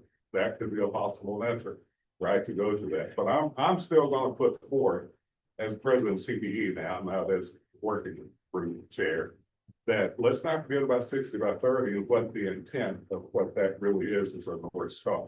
And that's what's driven us. Now, we want quality. We know it increases quality of life. We know all of that. But our simple argument at the time for the North Star is really an economic development argument that would increase quality of life. Right. Can we just hammer out the mechanics and some timelines on this? So within a couple of weeks, you want recommendations from us. Yes. At which point I assume you all will coalesce all that and get it back to us. Can we get that at least 2 or 3 days before we meet? We would like to get it to you a week before. That'd be perfect. So you'll have that. And then the next meeting, I will tell you, though, the first 10 minutes of the meeting, I hope to get this solidified, get it voted on, and move forward. So I would ask you, as you send things back, if there's discussion pieces, you want to make sure that we understand, then we can pose at that time, that would be the case. Would we be willing to help us move efficiently through that conversation? Would we as a group be willing to give latitude to the staff here to synthesize what are going to be? I think a lot of these could be synthesized down into principles. There's a lot of overlap. Could we give them latitude to make recommendations on synthesizing those down? Are we okay to meet that? It would be a final, maybe you still list all of them, but you say a proposed alignment of these is thus. Yeah, I think that's great. Okay. Anybody on the screen would disagree with that?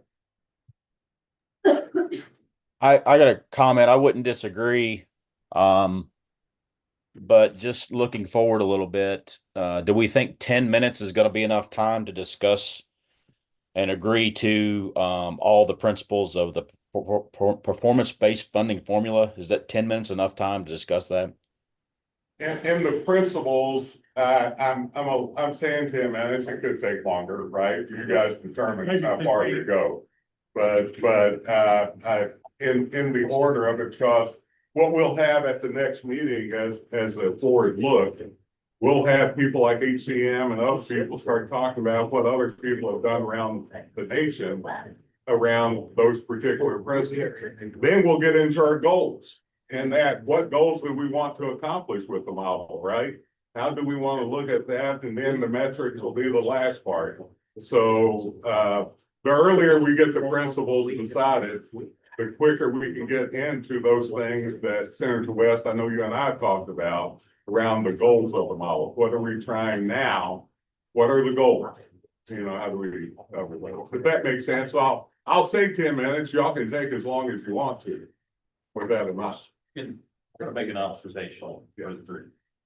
Having gone through the process of the last, figuring out I did not sit in this seat, I sit in that paper. But here's an observation.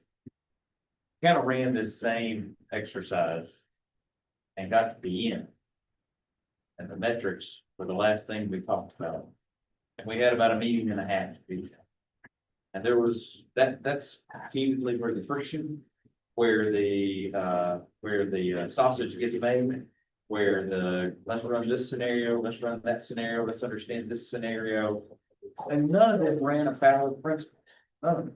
The principles are broad enough. The things we want to do to move the state forward, there's consensus that we could walk out here with a broad consensus for this group today about a set of principles that we all would agree on because we're all trying to get to the same place.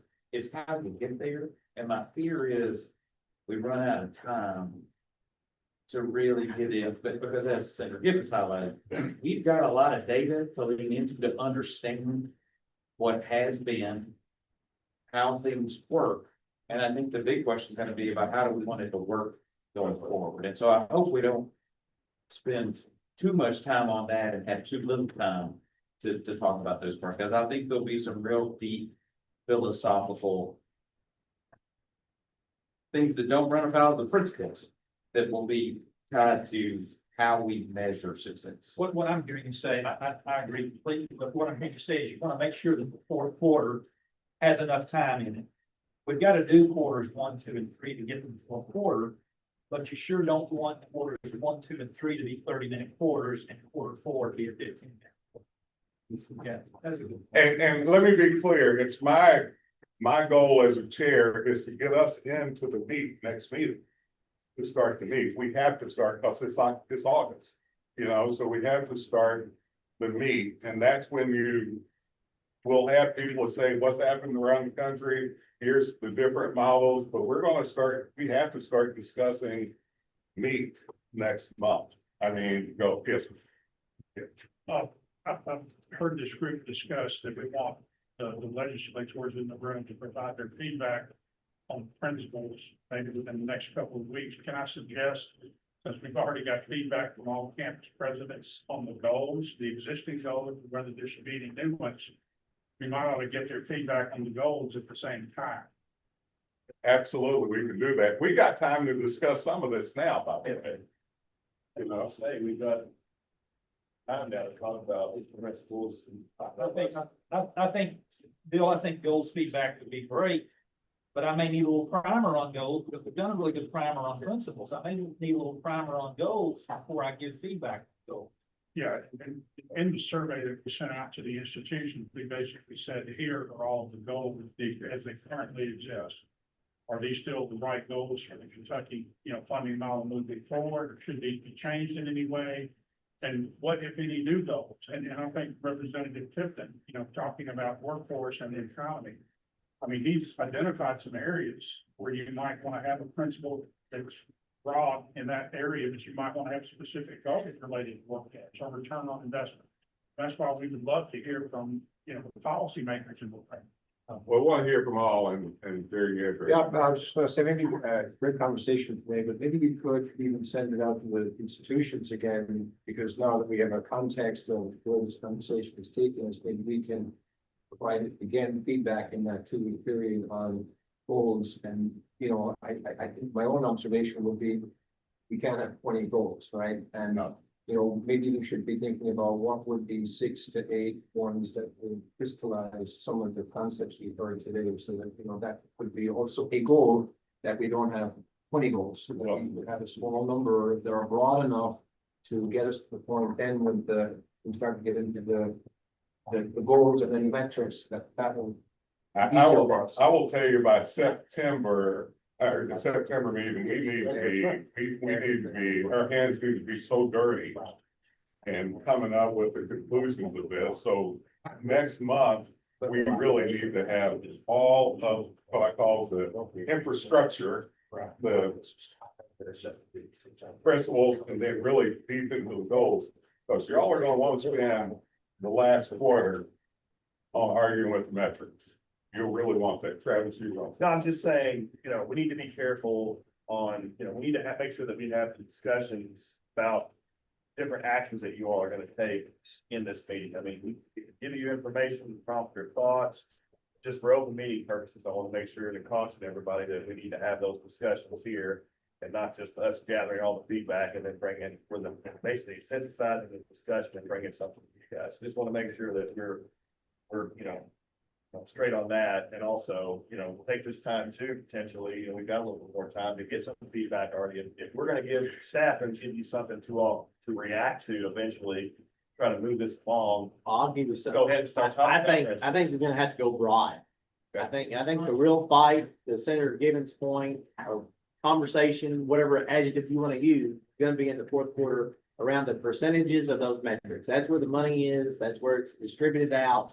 So the more broad we can be now, less defined with these principles and even the goals, at the end of the day, they are just kind of guiding us towards the end. The end is what really matters. I think if we want to go with completion driven, just say that. And that's it. That's all we have to say. We don't have to define it. We'll define it later. I think these principles just need to be, data driven. We know what that means. We don't have to define it and we're done. I like public value. Just say it. And that's it.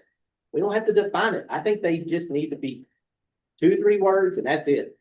And we're done. And that gives us the flexibility to Senator Gibbons' point to keep going down, and we can argue about that stuff later. Well, if you want it to be, for an example, I'll use completion. Why not just say you want it to be outcomes based? Right? I mean, that's completion. That's fine. That's whatever, right? So. But we don't have to define it. That's right.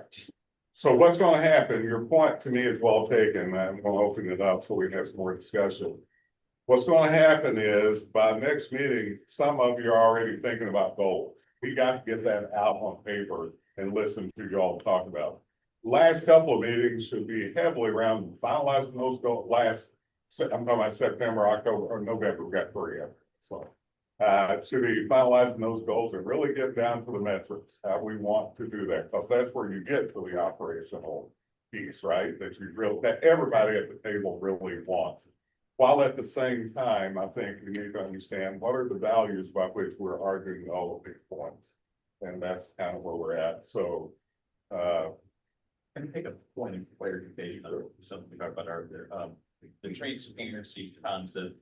I want to add, just for staff purposes, for definition, something that, is important here, is the ability to, test and replicate this model outside of having to come to the council. I think it's a really important kind of part of that. give me a little more information. Because there's so many things that have to be adjusted. Inside of the model, if we go through this exercise of can we run this model, can we run that model? I think that part of that transparency is the ability to say that these metrics are easy to replicate the outcome. And, good research is based on the ability to replicate that, by almost. I think that helps all the institutions try to run scenarios and plan and make those adjustments. Yeah, that goes a little bit to easily communicate.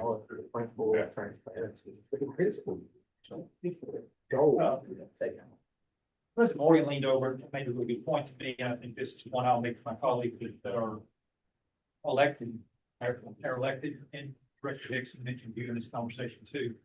We probably have to wear, and I'm glad you mentioned, we probably have to wear a little bit of a different hat, because we're not representing an institution when we look at these principles. We have to be a little bit more policy driven than institutions maybe, but we wear our policy like that. So you want to add anything to that? Well, thank you. I leaned over to Senator Gibbons, because didn't want to interject in the legislative conversation. It would be nice to know from the legislators around the group and Mr. Dick, what are the big policy pieces? By example, I don't see affordability anywhere in. But yet I hear that everywhere I go through the legislative halls. Affordability. What are you doing for affordability? I don't even see it. So I only mention that because I would like to hear from our legislators and Secretary Hicks, what are those big pieces that they would like to see? So by example, Senator Gibbons mentioned, if we can get down in the weeds over here about the thing, but it may not be the big pieces of the Commonwealth. I made a couple of notes here of what I've heard in the halls of the Capitol when I circulate through the offices, but I don't see them here. And I think our policy makers, I would like to hear what their thoughts are, so those can be interwoven and stuff. And I only call out affordability because I hear it everywhere, but I don't see it here. I think you make an excellent point. And of course, I wear a state hat at the state, right? I mean, it's too small to wear a state hat. Before we talk about efficiency, maybe have we got 10 years of time, maybe what we are talking about is affordability in that regard, right? As a policy, because that's the CPE viewpoint, that's a valid point, right? I mean, because we want quality, we want affordability, we want to ensure that it has what I call sustainable outcome in the marketplace, right? So, another big one that I think through that I hear from the legislators, what are you doing to stimulate the economy of your region or the Commonwealth? I think it's great when we produce graduates, check mark number one, whether it's degree or credential, but are those graduates staying in Kentucky? And that could be a metric. That can be a metric. Yeah. So and so how are they contributing to our economy? Not just simply got a degree here. You might get a degree here and wind up in Colorado. So I'd like to hear some big policy drivers that legislators would like to see, and then kind of shape some of these around meeting of big policy. Mr. President, if that could cost us, let's not get too caught up with these principles. I think we need to focus on what are our goals and what are the metrics that we need to implement to accomplish those things. We could go around this room and all have a different set of guiding principles. But let's get a general set of guiding principles we can agree on, not too complex, not too many. But let's focus on what our goals are, what we want to accomplish, and how do we get there. And that's where obviously, that's where I want us to go. I'd love to be able to. And Central West, we'll surely take the time that you or any other working group want to take. But I'd love to get this one behind us, just to make a long story short and move into those items that I know every single person around the table wants to take their teeth into. But I do believe we have to have a set of values, a principle, to kind of guide that thinking. Well, I thought somebody was asking us what those were, like, if I could share one thing that's always been on my mind, and certainly, of course, you're always one of them, but the other one is the re-engagement of stop out students. We know that the number of high school graduates are getting smaller across the state, but last thing that I saw about stop out students, like 600,000 in Kentucky. Million across the United States. They have went so far, not talking about associate degree, bachelor degree, master's degree, and even up to a doctorate degree. People have completed so far, but have not completed their next step. And if we really want to build all of the economy, if we can get them to take that next step and make that transition easier, then that's. Again, you asked what that's something that I would hope that we could look at. And that's what we did with the adult learner metric in for that reason, but we can actually hone on that as a metric, even make it clear and more precise, actually. You're absolutely right. Let me tell you what I've heard. Yes, sir. I'll make something ahead here. I know in the materials that you're all going to be presenting, providing to us, and some of the presentation that HCM is going to do. One of the things I want to ask about is if you could show us some of the goodness that has happened over the years. Right, not how much for which institution, but as a system of higher education. You know, I've heard you, Aaron, talk about some of those things, and I'd like to, that's a good environmental context for us. I would love to bring you some slides on this. I brag about it because I love Kentucky and brag about Kentucky. What we've been able to accomplish in this state the last 10 years has been fairly.